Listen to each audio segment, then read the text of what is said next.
Hello മക്കളെ, Christmas examination ഒക്കെ കഴിഞ്ഞ് പബ്ലിക് എക്സാമിന് വേണ്ടിയിട്ടുള്ള പ്രിപ്പറേഷനിലായിരിക്കും എല്ലാവരും എന്നറിയാം. ക്രിസ്മസ് എക്സാമിനേഷൻ കുറച്ചൊരു ബുദ്ധിമുട്ടിച്ചിരുന്നു നിങ്ങളല്ലേ. കെമിസ്ട്രിയുടെ കാര്യമല്ല, ഫിസിക്സും മാത്തമാറ്റിക്സും ഒക്കെ കുറച്ച് സ്റ്റാൻഡേർഡ് ആയിട്ടുള്ള ക്വസ്റ്റ്യൻസ് കണ്ടതുകൊണ്ട് തന്നെ പബ്ലിക് എക്സാമും അങ്ങനെ ആവോ എന്നുള്ള ഒരു കൺഫ്യൂഷനും ഒരു ആശങ്കയൊക്കെ നിങ്ങൾക്ക് ഉണ്ടാവും. ആ ആശങ്കയൊക്കെ പരിഹരിക്കാൻ വേണ്ടിയിട്ട് നിങ്ങളെ പരമാവധി ഹെൽപ്പ് ചെയ്യാൻ വേണ്ടിയിട്ട് വിഫിയുടെ ഒരുപാട് പദ്ധതികൾ ഒരുങ്ങിക്കൊണ്ടിരിക്കുന്നുണ്ട്. എക്സലൻസി ടെസ്റ്റ് ഒക്കെ നിങ്ങൾ എഴുതാൻ പോകുന്നവരുണ്ട്. അപ്പൊ അങ്ങനെ നിങ്ങൾക്ക് പബ്ലിക് എക്സാമിനേഷനിൽ നിങ്ങളെ ഫുൾ മാർക്കിലേക്ക് എത്തിക്കുക എന്നുള്ള ലക്ഷ്യത്തോടു കൂടെ ഓരോ സബ്ജക്റ്റിലും നിങ്ങൾ ഇമ്പോർട്ടൻസോടുകൂടെ പഠിച്ചിരിക്കേണ്ട ടോപ്പിക്കുകൾ നിങ്ങളിലേക്ക് എത്തിക്കുക എന്നുള്ളതാണ് വിഫിയുടെ ഈ ഒരു വീഡിയോ കൊണ്ട് നമ്മൾ ഉദ്ദേശിക്കുന്നത്. ഓക്കെ, അതിൽ കെമിസ്ട്രിയുടെ കേസ് എടുത്തു കഴിഞ്ഞാൽ നമുക്ക് +2 10 ചാപ്റ്റേഴ്സ് ആണ് കെമിസ്ട്രിയിൽ പഠിക്കാനുള്ളത് അല്ലേ. ആ 10 ചാപ്റ്റർ മക്കളെ എന്താ പറയാ, ഞാൻ ഈ പറയാൻ പോകുന്ന ടോപ്പിക്കുകൾ കൃത്യമായിട്ട് നിങ്ങളൊന്ന് നോട്ട് ചെയ്ത് കഴിഞ്ഞാൽ, അത് കൃത്യമായി നിങ്ങൾ പഠിച്ചു എന്ന് ഉറപ്പുവരുത്തി കഴിഞ്ഞാൽ ഒരു സംശയമില്ല, കെമിസ്ട്രിയുടെ കാര്യത്തിൽ നിങ്ങൾക്ക് ഫുൾ മാർക്കിലേക്ക് അല്ലെങ്കിൽ ചുരുങ്ങിയത് A+ലേക്കെങ്കിലും എത്താൻ കഴിയുമെന്നുള്ളതാണ്. നമ്മുടെ ഫസ്റ്റ് ചാപ്റ്റർ ഏതാ? സൊല്യൂഷൻ അല്ലെ. സൊല്യൂഷനിൽ നമ്മൾ ആദ്യം തന്നെ കോൺസെൻട്രേഷൻ ടേമുകളെ കുറിച്ച് പറയുന്നുണ്ട്. മൊളാരിറ്റിയും മൊളാലിറ്റിയും ഒക്കെ അതിൽ പ്രധാനപ്പെട്ട കോൺസെൻട്രേഷൻ ടേമുകളാണ്. അത് നിങ്ങൾ കൃത്യമായി പഠിക്കണം. മൊളാരിറ്റിയുടെയും മൊളാലിറ്റിയുടെയും മോൾ ഫ്രാക്ഷൻ്റെയും ഒക്കെ പ്രോബ്ലംസ് ചെയ്ത് നിങ്ങൾ എന്ത് ചെയ്യണം? പ്രാക്ടീസ് ചെയ്യണം. അത് കഴിഞ്ഞാൽ നിങ്ങൾ ഇമ്പോർട്ടൻസ് കൊടുക്കേണ്ടത് ഹെൻറീസ് ലോനും അതിൻ്റെ അപ്ലിക്കേഷനുമാണ്. അത് എപ്പോഴും എക്സാമിന് ചോദിക്കാറുള്ള ക്വസ്റ്റ്യൻ ആണ്, Henry's law and it's applications. പിന്നെ മക്കളെ, റൗൾസ് ലോ വെച്ച് നമ്മൾ എന്ത് പഠിക്കുന്നുണ്ട്? ഐഡിയൽ സൊല്യൂഷൻ എന്താ, നോൺ ഐഡിയൽ സൊല്യൂഷൻ എന്താ, അതിൽ തന്നെ positively deviating non ideal solution എന്താ, negatively deviating non ideal solution എന്താ എന്നൊക്കെ വളരെ ക്ലിയർ കട്ടായിട്ട് പഠിക്കുന്നുണ്ട് അല്ലേ. അത് നിങ്ങൾ പഠിക്കണം. പോസിറ്റീവിന്റെയും നെഗറ്റീവിന്റെയും ഡിഫറൻസ്, അവരുടെ എക്സാമ്പിളുകൾ, അവരുടെ ഗ്രാഫ് ഒക്കെ എപ്പോഴും എക്സാമിന് എന്ത് ചെയ്യാറുണ്ട്? ചോദിക്കാറുണ്ട്. പിന്നെ മക്കളെ, അസിയോട്രോപ്സ് എന്ന് പറയുന്ന ഒരു ടോപ്പിക് ഇല്ലേ, മിനിമം ബോയിലിങ്ങും മാക്സിമം ബോയിലിങ്ങും, അത് നിങ്ങൾ പഠിച്ചിരിക്കേണ്ടതാണ്. അത് കഴിഞ്ഞാൽ ക്വാളിഗേറ്റീവ് പ്രോപ്പർട്ടീസ് 4 എണ്ണം ഉണ്ട്. 4 ക്വാളിഗേറ്റീവ് പ്രോപ്പർട്ടീസും എന്താണ്, അതിന്റെ ഇക്വേഷൻ എന്താണ് എന്ന് നമ്മൾ പഠിച്ചിരിക്കണം. ക്വാളിഗേറ്റീവ് പ്രോപ്പർട്ടീസിന്റെ ഭാഗത്ത് നിന്ന് പ്രോബ്ലം ചോദിക്കാനുള്ള സാധ്യത വളരെ കൂടുതലാണ്. അത് പഠിക്കാതെ നമ്മൾ പോവരുത്. പിന്നെ അതിൽ തന്നെ ഓസ്മോട്ടിക് പ്രഷറിന് ചില അഡ്വാൻറ്റേജുകൾ ഉണ്ട്, നമ്മൾ പഠിക്കണം. ഐസോട്ടോണിക് സൊല്യൂഷനും ഹൈപ്പറും ഹൈപ്പോയും പഠിക്കണം. ബ്ലഡിന്റെ ഓസ്മോട്ടിക് പ്രഷർ 0.9% NaCl സൊല്യൂഷന്റെ കോൺസെൻട്രേഷൻ ഈക്വൽ ആണ്. അതുകൊണ്ട് തന്നെ അവർ ഐസോട്ടോണിക് ആണ് എന്ന് നമ്മൾ എന്ത് ചെയ്തിട്ടുണ്ട്? പഠിച്ചിട്ടുണ്ട്. നമ്മൾ പഠിക്കേണ്ട കാര്യമാണത്. അതേപോലെ വാൻഡോ ഫാക്ടറും കൂടെ നോട്ട് ചെയ്താൽ ഫസ്റ്റ് ചാപ്റ്റർ എന്തായി? സെറ്റായി. രണ്ടാമത്തെ ചാപ്റ്റർ ചിലർക്കെങ്കിലും കുറച്ചൊരു കൺഫ്യൂഷൻ ഉള്ള ചാപ്റ്റർ ആയിരിക്കും, ഇലക്ട്രോ കെമിസ്ട്രി. പക്ഷെ നിങ്ങൾ ആദ്യം മുതൽ തന്നെ ഒന്ന് ക്ലിയർ ചെയ്ത് ഇനിയുള്ള ദിവസങ്ങൾ യൂട്ടിലൈസ് ചെയ്താൽ നമുക്ക് പഠിക്കാൻ പറ്റും. ആദ്യം തന്നെ നമ്മൾ അതിൽ പഠിക്കേണ്ടത് ഡാനിയൽ സെല്ലിനെ കുറിച്ചാണ്. ഡാനിയൽ സെല്ലിന്റെ കംപ്ലീറ്റ് റിയാക്ഷൻ, അതിൽ ലെഫ്റ്റിൽ നടക്കുന്ന റിയാക്ഷൻ, റൈറ്റിൽ നടക്കുന്ന റിയാക്ഷൻ ഒക്കെ എഴുതാൻ നമുക്ക് കഴിയണം. സാൾട്ട് ബ്രിഡ്ജിന്റെ ഒരു 2 അപ്ലിക്കേഷൻ നിങ്ങൾ നോട്ട് ചെയ്ത് വെക്കുകയാണെങ്കിൽ അതെന്തുകൊണ്ടും നല്ല കാര്യമാണ്. അതേപോലെ മക്കളെ, ഒരു ഗാൽവനിക് സെല്ലിനെ എങ്ങനെയാണ് റെപ്രസെന്റ് ചെയ്യുന്നത് എന്ന് നമ്മൾ എന്ത് ചെയ്യേണ്ടതുണ്ട്? പഠിക്കേണ്ടതുണ്ട്. മോസ്റ്റ് ഇമ്പോർട്ടൻ്റ് ഒരു ഗാൽവനിക് സെല്ലിനെ റെപ്രസെന്റ് ചെയ്യുന്നത് എങ്ങനെയാണ് എന്ന് നമ്മൾ പഠിക്കണം. അതേപോലെ നമ്മൾ അറിയേണ്ട കാര്യമാണ് ഇലക്ട്രോഡ് പൊട്ടൻഷ്യൽ. ഇലക്ട്രോഡ് പൊട്ടൻഷ്യൽ പഠിക്കാതെ പോവരുത്. ഇലക്ട്രോഡ് പൊട്ടൻഷ്യൽ അറിയണം. EMF കാൽക്കുലേറ്റ് ചെയ്യാൻ, ഈ സെല്ല് കാൽക്കുലേറ്റ് ചെയ്യാൻ നമ്മൾ പഠിക്കേണ്ടതുണ്ട്. അത് ക്വസ്റ്റ്യൻ ആയിട്ട് വരാറുണ്ട്. അത് കഴിഞ്ഞാൽ പിന്നെ ഏറ്റവും ഇമ്പോർട്ടൻ്റ് ആയ കാര്യം നേൺസ്റ്റ് ഇക്വേഷൻ ആണ്. നേൺസ്റ്റ് ഇക്വേഷൻ ക്വസ്റ്റ്യൻ ചോദിക്കുന്ന ഏരിയ ആണ്. നേൺസ്റ്റ് ഇക്വേഷൻ അപ്ലൈ ചെയ്ത് സെൽ പൊട്ടൻഷ്യൽ കാൽക്കുലേറ്റ് ചെയ്യാൻ നമുക്കറിയണം.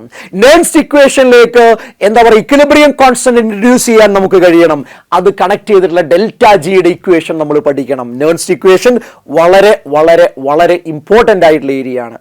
പിന്നെ മക്കളെ, കണ്ടക്റ്റൻസും റെസിസ്റ്റൻസും ഒക്കെ നിങ്ങൾക്ക് അറിയുന്ന കാര്യമായിരിക്കും എന്നാണ് ഞാൻ വിചാരിക്കുന്നത്. കാരണം നിങ്ങൾ 10th ഫിസിക്സ് മുതലേ അത് പഠിക്കുന്നുണ്ട്. പക്ഷെ ഇവിടെ എത്തുമ്പോൾ എന്താണ് കണ്ടക്ടിവിറ്റി, എന്താണ് മോളാർ കണ്ടക്ടിവിറ്റി, ഇത് രണ്ടും ഡൈല്യൂഷൻ നടക്കുമ്പോൾ അതിനെന്ത് മാറ്റമാണ് സംഭവിക്കുന്നത് എന്ന് വളരെ ക്ലിയർ ആയിട്ട് പഠിക്കണം. ഏറ്റവും പ്രധാനപ്പെട്ട കാര്യമാണ് variation of molar conductivity with concentration എന്ന് പറയുന്നത്. കാരണം അത് സ്ട്രോങ് ഇലക്ട്രോലൈറ്റിന്റെയും വീക്ക് ഇലക്ട്രോലൈറ്റിന്റെയും കേസ് ഒരേപോലെയല്ല, അത് ഗ്രാഫ് വരച്ചു തന്നെ നിങ്ങൾ പഠിക്കണം. പിന്നെ എന്താണ് ലിമിറ്റിംഗ് മോളാർ കണ്ടക്ടിവിറ്റി എന്നും വീക്ക് ഇലക്ട്രോലൈറ്റിന്റെ ലിമിറ്റിംഗ് മോളാർ കണ്ടക്ടിവിറ്റി കാൽക്കുലേറ്റ് ചെയ്യാൻ കോൾറാഷസ് ലോ എന്ന ഒരു മാർഗമാണ് നമ്മുടെ മുന്നിലുള്ളത്. ആ കോൾറാഷസ് ലോ കൃത്യമായി പഠിക്കുക, കോൾറാഷസ് ലോന്റെ അപ്ലിക്കേഷൻസ് നമ്മൾ ക്ലിയർ കട്ടായിട്ട് മനസ്സിലാക്കുക. അത് എക്സാമിന് ആവശ്യമുള്ള കാര്യമാണ്, എക്സാമിന് നിങ്ങൾ നിർബന്ധമായി പഠിക്കേണ്ടതാണ്. പിന്നെ ഫാരഡേന്റെ ഫസ്റ്റ് ലോ ഓഫ് ഇലക്ട്രോളിസിസും സെക്കൻഡ് ലോ ഓഫ് ഇലക്ട്രോളിസിസും പഠിക്കണം. ഫസ്റ്റ് ലോ ഉപയോഗിച്ചുള്ള പ്രോബ്ലം ആണ് വരാറുള്ളത്. രണ്ടിന്റെയും ഡെഫിനിഷൻ നിങ്ങൾ എന്ത് ചെയ്യണം, പഠിക്കണം. അത് കഴിഞ്ഞിട്ടല്ലേ മക്കളെ നമ്മൾ പ്രൈമറി സെക്കൻഡറി സെല്ലിനെ കുറിച്ച് പഠിക്കുന്നത്. 4 സെല്ലും ഇമ്പോർട്ടന്റ് ആണ്. Dry cell, mercury cell, lead storage, nickel cadmium important. ഇതിനേക്കാളും ഇമ്പോർട്ടന്റ് ആണ് ഫ്യൂവൽ സെല്ല്. അതിന്റെ ഔട്ട്ലൈൻ വരച്ച് ആനോഡിലും കാഥോഡിലും ഒക്കെ നടക്കുന്ന റിയാക്ഷൻ എഴുതി അതിന്റെ അഡ്വാൻറ്റേജും കൂടെ നമ്മൾ പഠിക്കണം. പിന്നെ കൊറോഷന്റെ റിയാക്ഷൻസ്, കൊറോഷൻ പ്രിവെന്റ് ചെയ്യാനുള്ള മെത്തേഡുകളും കൂടെ പഠിച്ചാൽ ഇലക്ട്രോ കെമിസ്ട്രിയിൽ പ്രധാനപ്പെട്ട ക്വസ്റ്റ്യൻസ് ആയി എന്നുള്ളതാണ്. അത് കഴിഞ്ഞ് മക്കളെ ഇലക്ട്രോ കെമിസ്ട്രി എന്ന് പറയുന്ന ചാപ്റ്ററിലേക്ക് നമ്മൾ കെമിക്കൽ കൈനറ്റിക്സ് എന്ന് പറയുന്ന ചാപ്റ്ററിലേക്ക് നമ്മൾ എത്തുമ്പോൾ അവിടെ ആവറേജ് റേറ്റും ഇൻസ്റ്റന്റേനിയസ് റേറ്റും എങ്ങനെയാണ് റെപ്രസെന്റ് ചെയ്യുക എന്ന് നമ്മൾ തീർച്ചയായും അറിഞ്ഞിരിക്കേണ്ടതുണ്ട്. അത് കഴിഞ്ഞാൽ റേറ്റിനെ എഫക്റ്റ് ചെയ്യുന്ന ഒരു 2 ഫാക്ടർ എങ്കിലും നമ്മൾ പഠിക്കേണ്ടതായിട്ടുണ്ട്. Integrated rate law expression of 0 ഓർഡറും ഫസ്റ്റ് ഓർഡറും നമ്മൾ പഠിക്കണം, പ്രോബ്ലംസ് വരാറുണ്ട്. പിന്നെ എന്താണ് ഹാഫ് ലൈഫ് പീരീഡ്, അല്ലെങ്കിൽ എന്താണ് ഹാഫ് ലൈഫ് അറിയണം. അത് 0 ഓർഡറിന്റെ കേസിലും അറിയണം, ഫസ്റ്റ് ഓർഡറിന്റെ കേസിലും അറിയണം. ഫസ്റ്റ് ഓർഡറിന്റെ ഹാഫ് ലൈഫ് കാണാനുള്ള equation T of is equal to 0.693 divided by K. ഇത് ഉപയോഗിച്ചുള്ള പ്രോബ്ലം വരാറുണ്ട്, അതിന്റെ ഡെറിവേഷൻ ചോദിക്കാറുണ്ട്. നമ്മൾ പ്രാക്ടീസ് ചെയ്യേണ്ടതാണ്. സ്യൂഡോ ഫസ്റ്റ് ഓർഡർ റിയാക്ഷൻ എന്താണ് എന്ന് ക്ലിയർ ആയിട്ട് നമ്മൾ പഠിക്കേണ്ടതായിട്ടുണ്ട്. വിത്ത് എക്സാമ്പിൾ അത് ചോദിക്കും. അത് കഴിഞ്ഞാൽ അറേനിയസ് ഇക്വേഷൻ നമ്മൾ അറിയണം. ആക്ടിവേഷൻ എനർജി കാണാനുള്ള പ്രോബ്ലംസ് നമ്മളോട് ചോദിക്കാറുണ്ട്. അതേപോലെ കൊളീഷൻ തിയറിയും പഠിച്ചു വെക്കുക. അങ്ങനെയാണെങ്കിൽ ആ കെമിക്കൽ കൈനറ്റിക്സ് എന്ന് പറയുന്ന ചാപ്റ്റർ റെഡിയാ.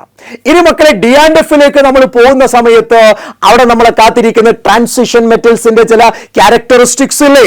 ഓക്സിഡേഷൻ നമ്പർ ഉണ്ട്, അയണൈസേഷൻ എൻതാൽപ്പി ഉണ്ട്, ഇൻഡസ്ട്രീഷ്യൽ കോമ്പൗണ്ട്സുകൾ ഉണ്ടാക്കുന്ന കാര്യമുണ്ട്, കറ്റാലിറ്റിക് പ്രോപ്പർട്ടി ഉണ്ട്, അതേപോലെ തന്നെ കോംപ്ലക്സ് ഫോർമേഷന്റെ റീസൺസ് ഉണ്ട്. ഇതൊക്കെ നമ്മൾ നോട്ട് ചെയ്ത് വെക്കണം. ഇവിടെ നിന്നൊക്കെ ക്വസ്റ്റ്യൻസ് വരാറുണ്ട്. ഒരു 10ഓളം പ്രോപ്പർട്ടീസ് നമ്മൾ പഠിക്കുന്നുണ്ട്. അതിന് ഈ പറഞ്ഞ പ്രോപ്പർട്ടീസ് ഒരു കാരണവശാലും മിസ് ചെയ്യരുത്.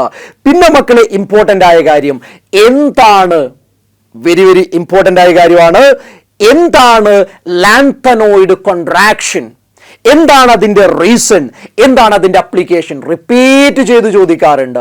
ലാന്തനോയിഡ് കോൺട്രാക്ഷൻ, റീസൺ, അതിന്റെ കോൺസിക്വൻസസ് നിർബന്ധമായി പഠിക്കുക.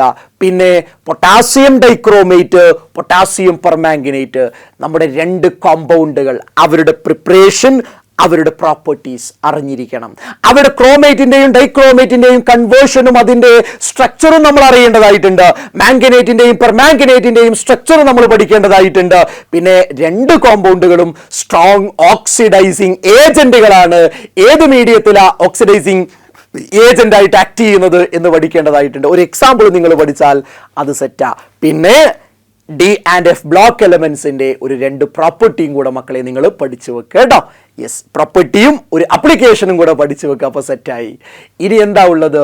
Coordination compounds. കോർഡിനേഷൻ കോമ്പൗണ്ട്സിൽ മക്കളെ നമ്മൾ 3 തിയറീസ് പഠിക്കുന്നുണ്ട്.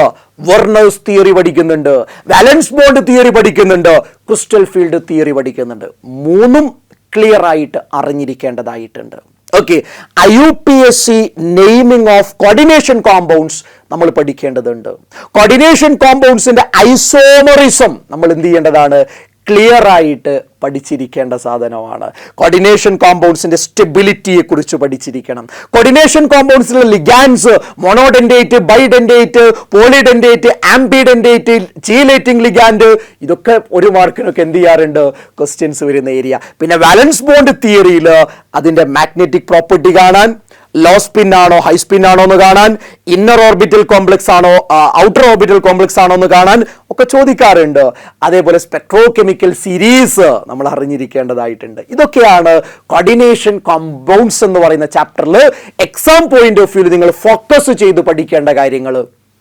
ഇനി ആറാമത്തെ ചാപ്റ്റർ ഏതാ, ഓർഗാനിക് ആണ്. Hello alkanes. ഹലോ ആൽക്കെയിൻസിൽ ആദ്യം തന്നെ ക്ലാസിഫിക്കേഷനിൽ അലിനിക്കും ബെൻസിനിക്കും ഒക്കെ ഒന്ന് നോട്ട് ചെയ്ത് വെക്കുക. അത് കഴിഞ്ഞാൽ ഹലോ ആൽക്കെയിൻസിന്റെ പ്രിപ്പറേഷൻസ് ആണ്. ഹലോ ആൽക്കെയിന്റെ പ്രിപ്പറേഷൻ ഫ്രം ആൽക്കഹോൾ ഒന്ന് ശ്രദ്ധിക്കേണ്ടതുണ്ട്. അതിൽ തന്നെ തയോണൈൽ ക്ലോറൈഡിന് ഇമ്പോർട്ടൻസ് ഉണ്ട്. അയോൺ എക്സ്ചേഞ്ച് മെത്തേഡിൽ ഫിംഗൽസ്റ്റീൻ റിയാക്ഷനും സ്വാർട്സ് റിയാക്ഷനും വളരെ ഇമ്പോർട്ടന്റ് ആണ്. ഫ്രം ആൽക്കീനില് മാർക്കോണിയും ആന്റി മാർക്കോണിക്കോ സഡിഷൻ റൂൾ അപ്ലൈ ചെയ്യുന്നതൊന്ന് ശ്രദ്ധിക്കേണ്ടതുണ്ട്.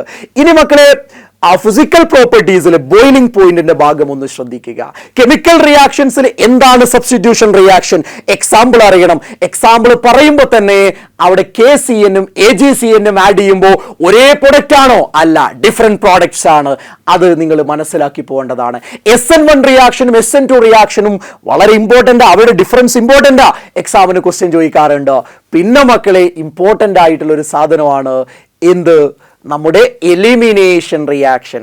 അവിടെ സെയ്റ്റ്സഫ് റൂൾ അപ്ലൈ ചെയ്ത് നമ്മൾ പഠിക്കണം. റിയാക്ഷൻ വിത്ത് മെറ്റൽസിൽ ഗ്രിഗ്നാർഡ് റിയേജന്റ് ഉണ്ടാക്കുന്നതും അത് ഡ്രൈ കണ്ടീഷനിൽ സ്റ്റോർ ചെയ്യണമെന്ന് പറയുന്നതും എന്തുകൊണ്ടാണ് എന്ന് നമ്മൾ അറിയണം. Wurtz reaction, Fittig reaction, Wurtz Fittig reaction important ആണ്. ന്യൂക്ലിയോഫിലിക് സബ്സ്റ്റിറ്റ്യൂഷൻ റിയാക്ഷൻ ഹാലോ അറീൻസിൽ എന്തുകൊണ്ടാണ് ലെസ് റിയാക്റ്റീവ് ആവുന്നത്, റിപ്പീറ്റഡ് ക്വസ്റ്റ്യൻ ആണ്. പിന്നെ ഇലക്ട്രോഫിലിക് സബ്സ്റ്റിറ്റ്യൂഷൻ റിയാക്ഷൻ നമ്മളൊന്ന് മനസ്സിലാക്കി വെക്കുക. പിന്നെ പോളിഹാലജൻ കോമ്പൗണ്ട്സിൽ ക്ലോറോഫോം എന്തുകൊണ്ടാണ് ഡാർക്ക് ബോട്ടിൽസിൽ അപ് ടു ദി നെക്ക് വരെ ഫിൽ ചെയ്ത് സ്റ്റോർ ചെയ്യണമെന്ന് നമ്മൾ പറയുന്നത് എന്നുകൂടെ ശ്രദ്ധിച്ചാൽ കാര്യങ്ങൾ സെറ്റായി, കാര്യങ്ങൾ ക്ലിയർ ആയി. അത് പഠിച്ച് തന്നെ നിങ്ങൾ എന്ത് ചെയ്യുക, എക്സാം ഹാളിലേക്ക് പോവുക. ഇനി ആൽക്കഹോളിലേക്ക് വന്നാൽ ആൽക്കഹോളിന്റെയും പ്രിപ്പറേഷൻ വളരെ ഇമ്പോർട്ടന്റ് ആണ്. അതിൽ ആൽക്കീൻ എന്നുള്ള പ്രിപ്പറേഷനിൽ എന്താ പറയുക, ഹൈഡ്രോബോറേഷൻ, ഓക്സിഡേഷൻ നിങ്ങൾ ശ്രദ്ധിക്കേണ്ട കാര്യമാണ്. ആൽഡിഹൈഡിന്റെയും കീറ്റോണിന്റെയും റിഡക്ഷൻ നിങ്ങൾ ശ്രദ്ധിക്കേണ്ട കാര്യമാണ്.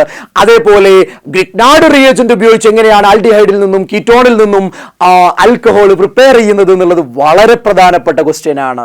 പിന്നെ കെമിക്കൽ റിയാക്ഷൻസിലേക്ക് എത്തിയാൽ ലുക്കാസ് ടെസ്റ്റ് റിപ്പീറ്റഡ് ക്വസ്റ്റ്യൻ ആണ്.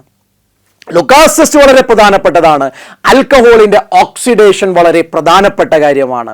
അതേപോലെ തന്നെ OH ബോണ്ട് ബ്രേക്ക് ചെയ്യുന്നതും CO ബോണ്ട് ബ്രേക്ക് ചെയ്യുന്നതുമായുള്ള കുറേ റിയാക്ഷൻസ് പറയുന്നുണ്ടല്ലോ. എസ്റ്ററിഫിക്കേഷൻ ഒക്കെ അതിൽപ്പെട്ടതാണ്. അതൊക്കെ നമ്മൾ നോട്ട് ചെയ്യണം. അസിഡിക് നേച്ചർ ഓഫ് ആൽക്കഹോള് നമ്മൾ നോട്ട് ചെയ്യണം. ഡീഹൈഡ്രേഷൻ ഓഫ് ആൽക്കഹോള്, എന്താ പറയാ 573 കെൽവിനിൽ കോപ്പർ കാറ്റലിസ്റ്റ് പ്രസൻസിൽ ഹീറ്റ് ചെയ്യുമ്പോൾ നടക്കുന്ന റിയാക്ഷൻ ഇല്ലേ, ഇതൊക്കെ ചോദിക്കാറുള്ളതാണ്. ഇനി ഫിനോളിലേക്ക് വന്നാൽ ഏറ്റവും പ്രധാനപ്പെട്ടത് എന്തുകൊണ്ട് ഫിനോൾ അസിഡിക് നേച്ചർ കാണിക്കുന്നു എന്നുള്ളത് നോട്ട് ചെയ്തു പഠിക്കണം. അതേപോലെ തന്നെ ഫിനോളിന്റെ ബ്രോമിനേഷനും നൈട്രേഷനും 2 കേസ് ഉണ്ട്, രണ്ടും പഠിക്കണം. കോൾപ്സ് റിയാക്ഷനും റീമർട്ടിമാൻ റിയാക്ഷനും നിർബന്ധമായും പഠിക്കണം. ഫിനോളിനെ ഓക്സിഡൈസ് ചെയ്ത് ബെൻസോക്വിനോൺ ഉണ്ടാവുന്ന റിയാക്ഷൻ നിർബന്ധമായി പഠിക്കണം. ഫിനോളിന്റെ ഒരു ടെസ്റ്റ് കൂടെ അറിഞ്ഞു വെച്ചാൽ ഓക്കെയാ. Methanol, ethanol commercially important alcohols, question വരുന്ന ഏരിയയാണ്, പഠിക്കണം. ഈത്തറിലേക്ക് എത്തിയാൽ ഈത്തറിന്റെ വില്യംസൺ സിന്തസിസ് വളരെ ഇമ്പോർട്ടന്റ് ആയ സാധനമാണ്, പഠിക്കാതെ പോകരുത്. Preparation Williamson synthesis very very important. അതേപോലെ കെമിക്കൽ റിയാക്ഷൻസിൽ എന്താ പറയാ, നമ്മുടെ വില്യംസൺ സിന്തസിസിന്റെ ഭാഗമായിട്ട് തന്നെ അത് SN2 മെക്കാനിസം അല്ലേ ഫോളോ ചെയ്യുന്നേ. അതുകൊണ്ട് ആൽക്കൈൽ ഹാലൈഡ് പ്രൈമറി ആവണ്ടേ, ടെർഷറി ആവാൻ പാടുണ്ടോ, ഇല്ല. അപ്പൊ ടെർഷറി ഗ്രൂപ്പ് അടങ്ങിയ ഈത്തർ എങ്ങനെയാ പ്രിപ്പയർ ചെയ്യാന്നൊക്കെ നമ്മൾ പറയാറുണ്ട്. അത് നിങ്ങൾ എന്ത് ചെയ്യണം, നോട്ട് ചെയ്ത് തന്നെ പഠിക്കണം കേട്ടോ, ഇമ്പോർട്ടന്റ് ആണ്. അപ്പൊ ഇതൊക്കെയാണ് ആൽക്കഹോൾസ്, ഫിനോൾസ് ആൻഡ് ഈത്തേഴ്സ് എന്ന് പറയുന്ന ഭാഗത്ത് നിന്ന് എക്സാമിന് പൊതുവെ വരാറുള്ള ഏരിയകൾ. ഇത് പഠിക്കാതെ നിങ്ങൾ പോവരുത്. സർ സാറ് ഓരോ ചാപ്റ്ററിലും പ്രധാനപ്പെട്ട കാര്യങ്ങൾ ഇങ്ങനെ പറഞ്ഞു പോകുമ്പോൾ പഠിക്കാനുള്ള കണ്ടന്റ് ഇങ്ങനെ കൂടി വരികയല്ലേ. ഇതെല്ലാം കൂടെ എങ്ങനെയാ പഠിക്കാതെ കൺഫ്യൂഷൻ ഉള്ളവരുണ്ടാവും. മക്കളെ, ഞാൻ നിങ്ങളെ കാണുന്നത് ഒരു എക്സാം എഴുതി ജസ്റ്റ് പാസ്സാവുന്ന ആളുകളായിട്ടല്ല. എൻ്റെ മുന്നിലുള്ള മുഴുവൻ മക്കളും എന്ത് ചെയ്യണം? ഫുൾ മാർക്കോട് കൂടെ കെമിസ്ട്രി പാസ്സാവണം. ഏറ്റവും ചുരുങ്ങിയത് നിങ്ങൾക്ക് കെമിസ്ട്രിയിൽ A+ എങ്കിലും ഉണ്ടാവണം. അങ്ങനെ പാസ്സാവണമെങ്കിൽ ഈ ടോപ്പിക്കുകളൊക്കെ നമ്മൾ ക്ലിയർ ആയിട്ട് പഠിച്ചാലേ അതിലേക്ക് എത്താൻ പറ്റുള്ളൂ എന്നുള്ളത് കൊണ്ടാണ് ഓരോ ടോപ്പിക്കും ഞാൻ പറയുന്നത്. കണ്ടന്റ് കൂടുന്നുണ്ടെങ്കിൽ പോലും നിങ്ങൾക്ക് കഴിയുന്നതിന്റെ പരമാവധി നിങ്ങൾ പഠിക്കുക. ഇനിയുള്ള ദിവസങ്ങൾ ഇതിനു വേണ്ടി മാത്രം മാറ്റിവെക്കുക.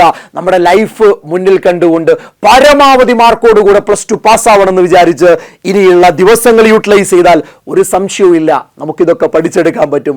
ഇനി മക്കളെ, aldehyde ketones and carboxylic acid മറ്റൊരു പ്രധാനപ്പെട്ട ചാപ്റ്റർ ആണ്. അവിടെ ആൽഡിഹൈഡിന്റെയും കീറ്റോണിന്റെയും കോമൺ പ്രിപ്പറേഷൻസ് ഉണ്ട്.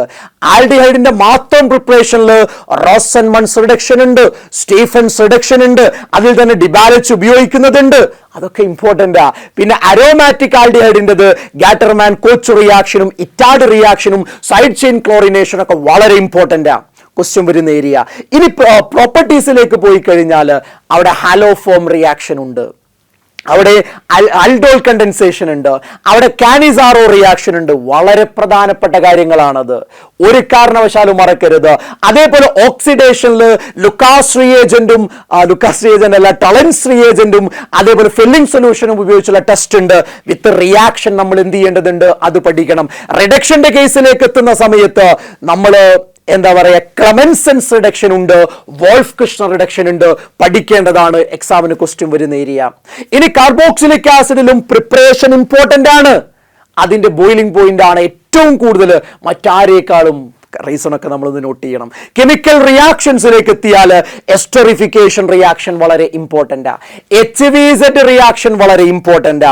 അതൊക്കെ എപ്പോഴും ക്വസ്റ്റ്യൻ ആയിട്ട് വരാറുള്ളതാണ് എന്ന് ഓർമ്മപ്പെടുത്തുകയാണ്.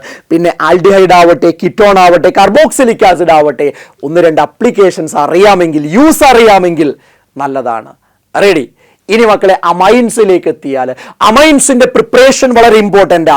അതിൽ ഗബ്രിയൽ താലിമൈഡ് സിന്തസിസും ഹോഫ്മാൻസ് ബ്രോമമൈഡ് റിയാക്ഷനും അമോണോളിസിസും ഒക്കെ വളരെ പ്രധാനപ്പെട്ട പ്രിപ്പറേഷൻ തന്നെയാണ്. അത് കഴിഞ്ഞ് നമ്മൾ അതിന്റെ പ്രോപ്പർട്ടീസിലേക്ക് എത്തുന്ന സമയത്ത് അമോണിയയുടെ ബേസിക് നേച്ചറുമായി ബന്ധപ്പെട്ട ക്വസ്റ്റ്യൻ റിപ്പീറ്റഡ് ആയി വരുന്ന ക്വസ്റ്റ്യൻ ആണ്, അത് പഠിക്കണം.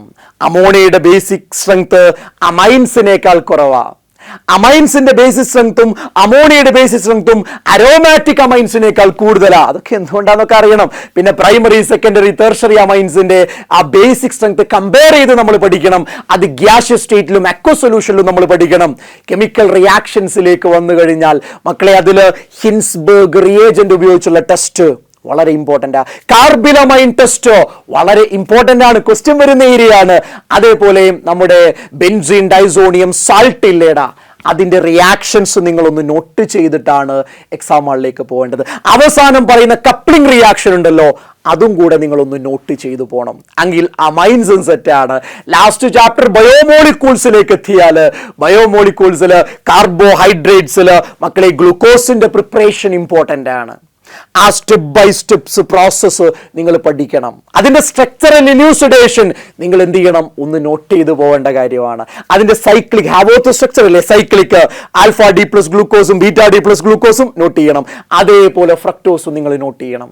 പിന്നെ കാർബോഹൈഡ്രേറ്റിന്റെ ക്ലാസിഫിക്കേഷൻ ഇല്ലേടാ, മോണോസാക്രൈഡ്, ഒലിഗോസാക്രൈഡ്, പോളിസാക്രൈഡ് അറിയണം. ഷുഗർ, നോൺ ഷുഗർ അറിയണം. റെഡ്യൂസിങ്, നോൺ റെഡ്യൂസിങ് അറിയണം.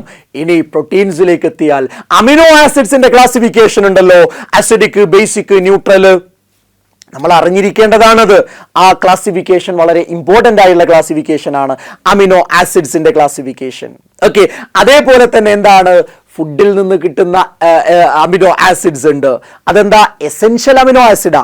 നമ്മുടെ ബോഡി സ്വയം പ്രൊഡ്യൂസ് ചെയ്യുന്ന അമിനോ ആസിഡ് ഉണ്ട്, നോൺ എസെൻഷ്യലാ. അത് നമ്മൾ പഠിക്കേണ്ടതായിട്ടുണ്ട്.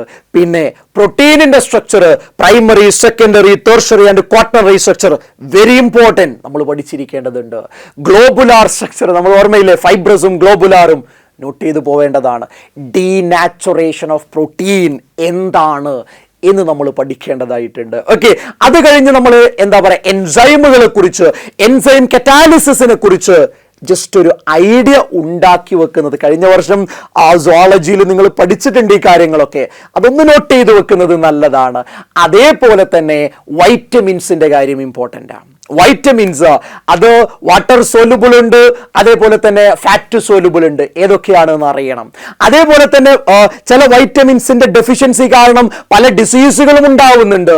ഏതൊക്കെയാണ് ഓരോ വൈറ്റമിൻസിന്റെ ഡെഫിഷ്യൻസി ഡിസീസസ് എന്ന് നമ്മൾ കൃത്യമായി നോട്ട് ചെയ്യണം. പിന്നെ നമ്മൾ എന്താ പറയുക, ഫൈനലി ന്യൂക്ലിക് ആസിഡ്സിലേക്ക് എത്തിയാൽ RNA-യും DNA-യും തമ്മിലുള്ള ഡിഫറൻസ് ഇമ്പോർട്ടൻ്റ് ആണ്. ന്യൂക്ലിയോസൈഡും ന്യൂക്ലിയോടൈഡും നമ്മൾ കറക്റ്റായിട്ട് മനസ്സിലാക്കേണ്ടതായിട്ടുണ്ട്. ഓക്കെ, ന്യൂക്ലിക് ആസിഡിന്റെ ഭാഗത്ത് നിന്ന് അവരുടെ സ്ട്രക്ചർ ജസ്റ്റ് ഒന്ന് മനസ്സിലാക്കിയോ. ന്യൂക്ലിയോസൈഡ്, ന്യൂക്ലിയോടൈഡ്, ആ സ്ട്രക്ചർ കറക്റ്റായിട്ട് എന്ത് ചെയ്യണം, ഒന്ന് മനസ്സിലാക്കി വെക്കണം. അപ്പൊ ഇതൊക്കെയാണ് ആ ബയോമോളിക്യൂൾസ് എന്ന് പറയുന്ന ചാപ്റ്ററിൽ നിന്ന് നമ്മൾ എന്ത് ചെയ്യേണ്ടത്, എക്സ്പെക്ട് ചെയ്യേണ്ടത്.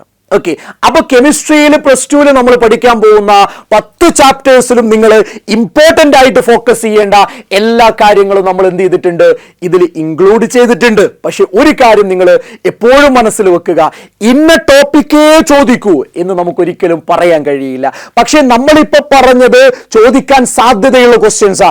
ഇത് കവർ ചെയ്യാതെ മക്കൾ എക്സാം ഹാളിലേക്ക് പോവരുത്.